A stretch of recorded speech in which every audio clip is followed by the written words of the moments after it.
శ్రీమాత్రే నమః. శ్రీ లలితా సహస్రనామంలో 945వ నామము వామకేశ్వరి. ఈ నామానికి అర్థం ఏంటి అంటే చాలా అర్థాలు ఉన్నాయన్నమాట. వామకేశ్వరి అంటే వామకేశుని యొక్క భార్య. ఈ వామకేశుడు అంటే ఏంటి? ఈ సమస్త విశ్వాన్ని సృష్టించి ఒక సగుణ రూపంలో ప్రకాశించువాడైన పరమేశ్వరుడు అని. ఆయన భార్య వామకేశ్వరి. ఇంకొక అర్థం కనుక తీసుకుంటే పార్వతీదేవిని తన యొక్క ఎడమ భాగానందు కలిగిన అర్ధనారీశ్వర స్వరూపుడైన ఈశ్వరుడు. ఆ వామకేశ్వరుని శక్తియే వామకేశ్వరి. వామకులు అనేవాళ్ళు దేవతల్లో ఒక గణం అన్నమాట. వీరు ఎప్పుడూ జగన్మాతని ఆరాధిస్తూ ఉంటారు. అటువంటి వామకులకు ఈశ్వరి కాబట్టి అమ్మవారిని వామకేశ్వరి అని పిలిచారు. ఈ వామకులు ఎవరు అంటే సృష్టికర్త అంటే మనకు వెంటనే గుర్తొచ్చేది బ్రహ్మదేవుడు కదా. బ్రహ్మ 4 ముఖాల నుంచి 4 వేదాలు ఆవిర్భవించాయి.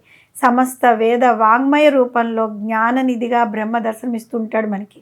జగన్మాత లలితా త్రిపుర సుందరి పంచకృత్యముల్లో సృష్టి కార్యాన్ని నిర్వహించడానికి బ్రహ్మదేవుని సృష్టించి నియమించింది. ఈ సృష్టి కార్యంలో తనకి సహకరించడానికి బ్రహ్మదేవుడు తన మానసపుత్రులుగా 10 మంది ప్రజాపతులను సృష్టించాడు. వేదాల ప్రకారం మనస్పృత్ర అని పిలువబడే బ్రహ్మదేవుని యొక్క బుద్ధితో జన్మించిన కుమారులుగా గుర్తింపబడ్డారన్నమాట వారు. 10 మంది ప్రజాపతులు అంగీరసుడు, కశ్యపుడు, క్రతువు, దక్షుడు, నారదుడు, పులస్త్యుడు, భృగువు, మరీచి, వశిష్ఠుడు, ప్రచేతసుడు. వీరు దీర్ఘాయువు కలిగిన వారన్నమాట. వేద మంత్రకర్తలు, అమోఘమైన శక్తి కలిగిన వాళ్ళు, సర్వధర్మములు తెలిసిన వాళ్ళు, వేద విజ్ఞాన సంపన్నులు, గోత్ర ప్రవక్తకులు. ఇక్కడ వమించుట అంటే సృష్టించుట అనే అర్థం ఉంది. బ్రహ్మదేవుడు ప్రారంభించిన సృష్టి కార్యాన్ని వీళ్ళు ఏం చేశారు? ఇంకా ఎక్కువగా మరింతగా విస్తరించారన్నమాట. వీరినే వామకులు అని వ్యవహరిస్తూ ఉంటారు. అటువంటి వామకులకు ప్రవ్వి ఈశ్వరి అయిన అమ్మవారు వామకేశ్వరి అనే నామంతో వసన్యాది వాగ్దేవతల చేత కీర్తింపబడింది. ఈ విధంగా పరమేశ్వరి సృష్టించిన వామక గణమంతా కూడా ఆమె ఆజ్ఞావర్తులయ్యి ఆ తల్లి యొక్క శాసనాలని అనుగుణంగా సృష్టి కార్యాన్ని విస్తరిస్తూ ఉంటారన్నమాట. జగన్మాత లలితా త్రిపుర సుందరి వామకేశ్వర తంత్ర స్వరూపమైంది. ఈ తంత్రాలను గురించి జగద్గురువులు ఆదిశంకర్లు సౌందర్యలహరిలోని 31వ శ్లోకంలో వివరించారు.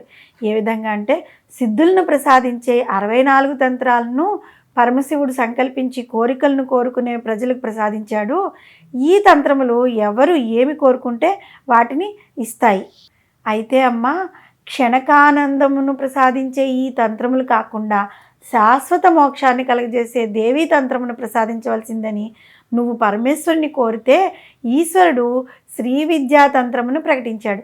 ఈ విధంగా ఈశ్వరుడు సృష్టించిన 64 తంత్రాల్లో వామకేశ్వర తంత్రం ఒకటి ఉంది. ఈ తంత్ర స్వరూపమైనది వామకేశ్వరి. ఈ వామకేశ్వర తంత్రమును అనుసరించి పాటిస్తూ శక్తులను సంపాదించిన వారికి ఈశ్వరి వామకేశ్వరి అని వ్యవహరింపబడిన జగన్మాత రూపమైన లలితా త్రిపుర సుందరి. ఈ వామ మార్గమును అనుసరించేవారు పంచయజ్ఞములను వదిలిన వారు అయి ఉంటారన్నమాట. వైదిక మార్గములను ఆచరించుట చాలా కష్టం. అటువంటి వైదిక మార్గమునకు వ్యతిరేకంగా రాత్రిపూట అర్చనలు చేసేవారు వామాచారులు. ఈ వామాచారము 5 విధాలుగా ఉంటుంది. కౌలము, వామము, చీనము, సిద్ధాంతము, శాంబరము. చైనా, టిబెట్ ఇలాంటి ప్రాంతాల్లో ఆచరించేది వామాచారము. చీనం అయితే ఆటవికులు ఆచరించేది వామాచారము, శాంబరం అన్నమాట. వీటిలో ఏ పద్ధతిని అనుసరించినా అతీంద్రియ శక్తులను సంపాదించడమే సాధకుల యొక్క ధ్యేయం. అటువంటి వామతంత్రమునకు ఈశ్వరి వామకేశ్వరి.